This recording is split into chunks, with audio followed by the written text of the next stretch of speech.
Hello students, मैं आपको competitive exam के लिए आज जो टॉपिक करवाऊंगी उस टॉपिक का नाम है HCF। हर एक कॉम्पिटिटिव एग्ज़ाम में एक आधा क्वेश्चन आ ही जाता है HCF। वैसे 10th क्लास का भी चैप्टर है ये HCF। देखो, HCF वर्ड है जैसे HCF की जो फुल फॉर्म है, H means highest, C means common, F means factor. HCF की फुल फॉर्म है हाईएस्ट कॉमन फैक्टर, कि जब भी हम HCF फाइंड करेंगे उसमें जो कॉमन फैक्टर आएगा वो हमारा HCF होगा। देखो, हिंदी में इसको बोलते हैं महत्व समापवर्तक।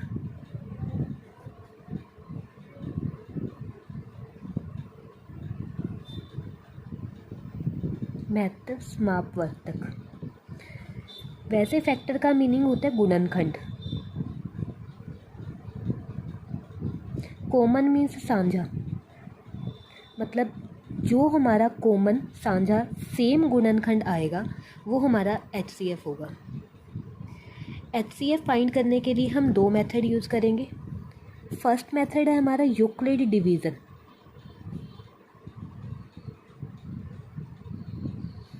यूक्लिड विभाजन।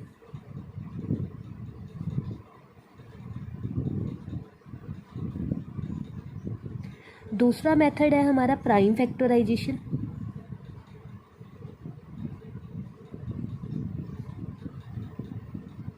अभाज्य गुणनखंड।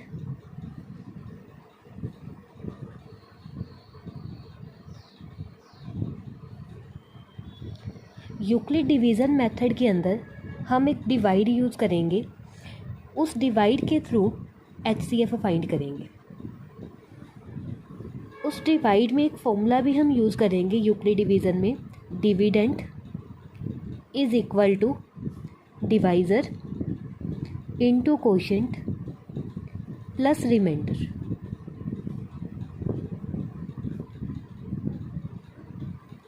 हिंदी में है भाज्य इज इक्वल टू भागफल मल्टीप्लाई भाजक प्लस शेषफल। डिविडेंड मीन्स भाज्य, डिवाइज़र मीन्स भाजक, कोशेंट मीन्स भागफल, रिमाइंडर मीन्स शेषफल। देखो, एक एग्जांपल लेते हैं कि HCF फाइंड करना है 6 and 20, 6 और 20 का HCF फाइंड करना है। हम दोनों मेथड से फाइंड करेंगे। 6 और 20 एक साइड हम लगाते हैं Euclid division. Euclid division method में दो संख्या में से दोनों नंबर में से जो हाईएस्ट वैल्यू है वो डिवाइड के अंदर लिखनी है और जो दूसरी वैल्यू है वो डिवाइड के बाहर। अब 6 की टेबल में चेक करना है 20 से छोटा नंबर।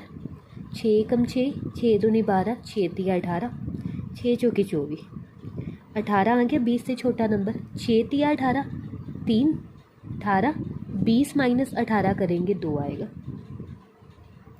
सिंपल डिवीज़न में हम पॉइंट लगाते हैं, ज़ीरो लिखते हैं, फिर ज़ीरो नीचे लाते हैं, फिर हम दोबारा चेक करते हैं।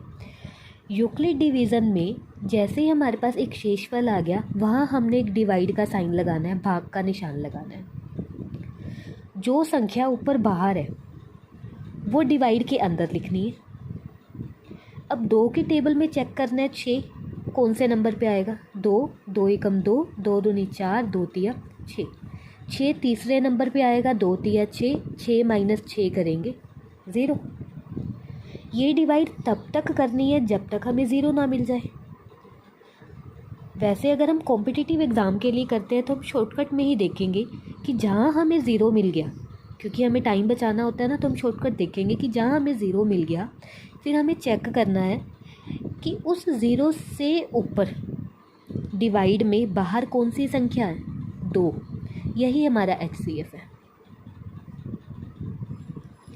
वैसे अगर हम फॉर्मूले के अकॉर्डिंग चलते हैं, हमारा जो फॉर्मूला था भाज्य इज इक्वल टू भाजक गुणा भागफल प्लस शेषफल। भाज्य है वो डिवाइड के अंदर वाला है, भाजक डिवाइड के बाहर है जिससे हम भाग करते हैं। भागफल टेबल में जिस नंबर पे कोई संख्या आ रही है, भाज्य आ रहा है या उससे छोटी संख्या आ रही है, वो भागफल है। शेषफल जो हमारा यहाँ बच गया लास्ट में। फर्स्ट वाली डिवाइड पे हम ये फॉर्मूला लगाते हैं, भाज्य इज इक्वल टू भाजक गुणा भागफल प्लस शेषफल। फर्स्ट डिवाइड में जो हमारा भाज्य है वो डिवाइड के अंदर है 20। भाजक है जो डिवाइड के बाहर है 6, भागफल 3 प्लस शेषफल 2। देखो राइट साइड 6 3 18, 18 और 2 जोड़ दो 20, 20 के बराबर आ गया। इट मीन्स ये डिवाइड हमारी सही है। फिर सेकंड डिवाइड पे हम लगाएंगे, भाज्य डिवाइड के अंदर वाला है 6, भाजक डिवाइड के बाहर है 2, फिर भागफल है, फिर शेषफल है। लास्ट में हमने 2 से डिवाइड किया था तो 2 हमारा HCF है। देखो 2 3 6, 6 प्लस 0 6, 6 के बराबर आ गया। इट मीन्स ये डिवाइड भी सही है। HCF हमारा 2 आ गया। दूसरा मेथड हम लगाएंगे प्राइम फैक्टराइजेशन मेथड, अभाज्य गुणनखंड विधि। प्राइम फैक्टराइजेशन अभाज्य गुणनखंड,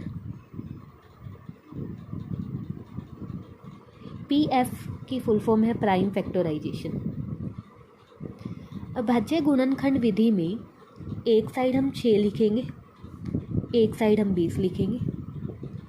6 देखेंगे 2 की टेबल पे जा रहा है, सम संख्या है, इट मीन्स जा रहा है 2 3 6, 3 एकम 3। फिर 20 2 की टेबल पे 10 पे जाएगा, फिर 10 2 की टेबल पे 5 पे, 5 एकम 5। फिर गुणनखंड लिखेंगे 6 इक्वल टू 2 गुना 3 गुना 1। फिर 20 लिखेंगे 2 2 5 गुना 1। अब इन दोनों में से हम कॉमन चेक करेंगे कि इन दोनों लाइन में सेम कौन सी संख्या आ रही है। 2 सेम है, सर्कल लगा दो।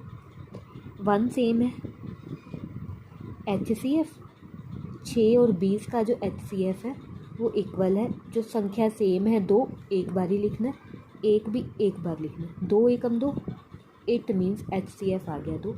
दोनों मेथड से HCF 2 आ गया। जो मर्जी मेथड लगाओ, मेथड दोनों ईजी है। जब कोई बड़ी संख्या आ जाए तब यूक्लिड मेथड ठीक रहता है, जब छोटी संख्या आ जाए तो अभाज्य गुणनखंड मेथड ठीक रहता है। हमारा नेक्स्ट सम है फाइंड HCF ऑफ 510 एंड 92। 510 और 92 का HCF फाइंड करना है। मेथड हम दोनों लगाएंगे। पहले हम लगाते हैं यूक्लिड मेथड। यूक्लिड मेथड के अकॉर्डिंग बड़ी संख्या को डिवाइड के अंदर लिखना है, छोटी संख्या को डिवाइड के बाहर लिखना है। फिर हम 92 का एक टेबल बनाएंगे।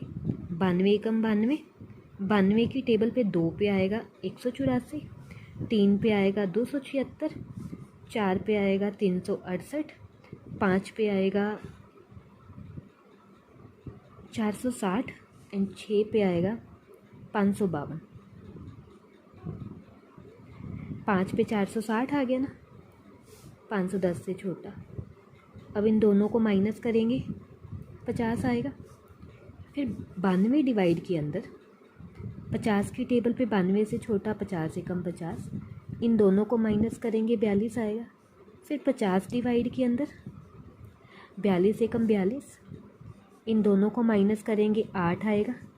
फिर 42 डिवाइड के अंदर 8 5 40, माइनस करेंगे 2 आएगा। फिर 8 डिवाइड के अंदर 2 की टेबल पे 8, 4 पे आएगा। लास्ट में हमें 0 मिल गया और हमने डिवाइड किया 2 से। इट मीन्स HCF हमारा है 2। फिर हम अप्लाई करेंगे अभाज्य गुणनखंड विधि। अभाज्य गुणनखंड विधि के अकॉर्डिंग 510 के गुणनखंड बनाओ, 92 के गुणनखंड बनाओ। पहले इकाई का अंक चेक करो, सम संख्या है, इट मीन्स 2 की टेबल पे जाएगा।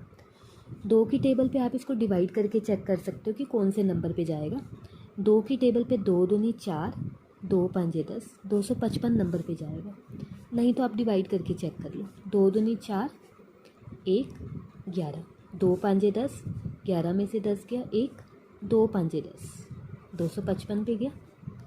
फिर इकाई का अंक सम संख्या नहीं है, इट मीन्स 2 पे नहीं जाएगा। फिर 3 का रूल चेक करो। 3 का रूल है अंकों का जोड़, 5 5 10 और 2 12, 12 3 की टेबल पे आ रहा है, इट मीन्स ये 3 की टेबल पे जाएगा।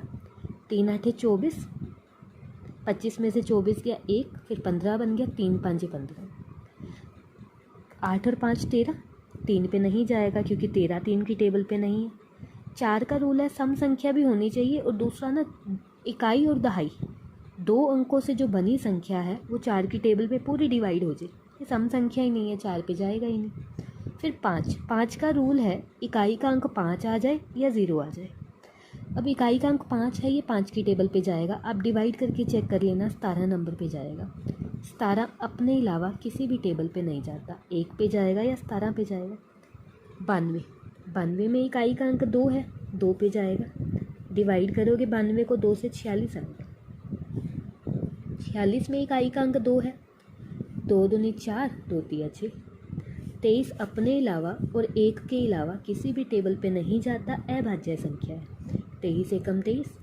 अब इन दोनों लाइन में देखो सेम संख्या आ गई हमारे पास 2, इट मीन्स HCF हमारा है 2। हमारा नेक्स्ट क्वेश्चन है फाइंड HCF ऑफ 12 15 एंड 21। 12 15 और 21 का HCF महत्व समापवर्तक फाइंड करना है। देखो 12 15 21 मेथड हम लगाएंगे 2, यूक्लिड मेथड, अभाज्य गुणनखंड विधि। यूक्लिड मेथड के अकॉर्डिंग देखो 3 संख्याओं में जो बड़ी 2 संख्या है ना, पहले हम उनको डिवाइड करेंगे। 21 सबसे बड़ी संख्या डिवाइड के अंदर 15 बार, 15 की टेबल पे 21 से छोटा 15 एकम 15, 21 में से 15 गया 6, फिर 15 डिवाइड के अंदर 6 की टेबल पे 15 से छोटा 6 दूनी 12, 15 में से 12 गया 3, 6 डिवाइड के अंदर 3 दूनी 6, 6 माइनस 6 0, 3 आ गया। वैसे HCF 3 ही है, वो 3 है आंसर, बट फिर भी चलो सेटिस्फेक्शन के लिए हम क्या करेंगे, 12 एक संख्या रहेगी ना, 12 और 3 को डिवाइड करेंगे। 12 बड़ी संख्या डिवाइड के अंदर 3 चौके 12, 0 आ गया। HCF हमारा 3 आ गया। अभाज्य गुणनखंड विधि लगाते हैं, दोनों मेथड से हो जाएगा, जो आपको इजी लगे आप वही कर लेना। अभाज्य गुणनखंड में 12 के गुणनखंड बनाओ, 15 के गुणनखंड बनाओ, 21 के गुणनखंड बनाओ। 12 2 की टेबल पे 2 6 के 12, 2 तिया 6, 3 एकम 3, 15 3 की टेबल पे 3 5 15, 5 एकम 5, 21, 3 7 21, 7 एकम 7। इन तीनों लाइन में सेम संख्या है हमारी 3, इट मीन्स जो तीनों लाइन में सेम है वही हमारा HCF है। HCF आ गया 3। आंसर दोनों ही सेम आ गए, जो मर्जी मेथड अप्लाई करो दोनों ही इजी है। बड़ी संख्या आ जाए तो यूक्लिड मेथड ठीक है, छोटी संख्याएं आ जाए फिर अभाज्य गुणनखंड ठीक है। नेक्स्ट क्वेश्चन है फाइंड HCF ऑफ 17 23 29। 17 23 और 29 का HCF महत्व समापवर्तक फाइंड करना है। ये तीनों देखो अपने टेबल पे जाएंगी और 1 पे जाएगी तीनों संख्याएं, और किसी पे नहीं जाती, इट मीन्स ये तीनों संख्याएं अभाज्य संख्याएं हैं। अभाज्य संख्याओं का जो HCF आता है वो 1 आता है। मेथड देखो, अभाज्य गुणनखंड विधि लगा लो, संख्या छोटी छोटी है ना, मतलब छोटे नंबर है। 17 23 29, 17 एकम 17, 23 एकम 23, 29 एकम 29। तीनों में देखो सेम कुछ भी नहीं है, 1 की टेबल पे तीनों ही जाएंगे, 1 की टेबल पे तो तीनों ही जाएंगे, अभाज्य संख्या है। इट मीन्स जब सेम कुछ भी ना आए ना, HCF वहाँ 1 होता है। अभाज्य संख्याएं हैं, 1 की टेबल पे ये तीनों ही जाते हैं, इट मीन्स 1 तीनों में कॉमन है, तो HCF हमारा 1 है। एक क्वेश्चन यहाँ से निकलता है कि जो एक संख्या है ना 1, वो ना तो भाज्य संख्या है ना ही अभाज्य संख्या है। 1 मार्क्स का क्वेश्चन, अच्छा क्वेश्चन है कॉम्पिटिटिव के लिए। 1 is neither prime NOR composite. अभाज्य मीन्स प्राइम है और भाज्य संख्या मीन्स कंपोजिट नंबर है। 1 is neither prime NOR composite. 1 ना तो अभाज्य संख्या है ना ही भाज्य संख्या है। कुछ इंपॉर्टेंट रिजल्ट्स हैं। 2 अभाज्य संख्याओं का HCF। अभाज्य संख्याएं जैसे ऊपर 17 और 23 हैं जो 1 पे जाती हैं और खुद के टेबल पे जाती हैं, उनका HCF हमेशा 1 होता है। 2 सह अभाज्य। सह अभाज्य का मतलब है कि कोई भी 2 संख्याएं प्राइम जिनका कॉमन फैक्टर 1 हो, साझा गुणनखंड 1 हो, जैसे 17 और 29 दोनों का कॉमन फैक्टर 1 है। 5 और 23 दोनों का कॉमन फैक्टर 1 है, मतलब सह अभाज्य। 1 मतलब एक आंसर ही है 1, संख्या वाला 1 है ये, कि दोनों का जो कॉमन फैक्टर 1 आ जाए ना 2 संख्याओं का, तो वो 1 मतलब सह अभाज्य है, को प्राइम नंबर्स है। जैसे 8 और 23 दोनों संख्याओं में कॉमन 1 ही आएगा। फिर है 2 लगातार सम संख्या का HCF। 2 लगातार सम संख्याएं 4 और 6 लगातार है, 2 4 लगातार है। इन दोनों का जब आप HCF फाइंड करोगे, जैसे गुणनखंड विधि लगा लो, 2 एकम 2, 2 दूनी 4, 2 एकम 2, कॉमन 2 ही आ गया। इट मीन्स 2 लगातार सम संख्याओं का HCF 2 है। 2 लगातार विषम संख्या, विषम संख्या जैसे 3 5 लगातार है, 5 7 लगातार है, 11 13 लगातार है, तो विषम संख्याओं का जो HCF होता है वो 1 होता है। सह अभाज्य संख्याओं का 1 होता है, विषम संख्या का 1 होता है, अभाज्य का 1 होता है, सम संख्या का 2 होता है। Thank you.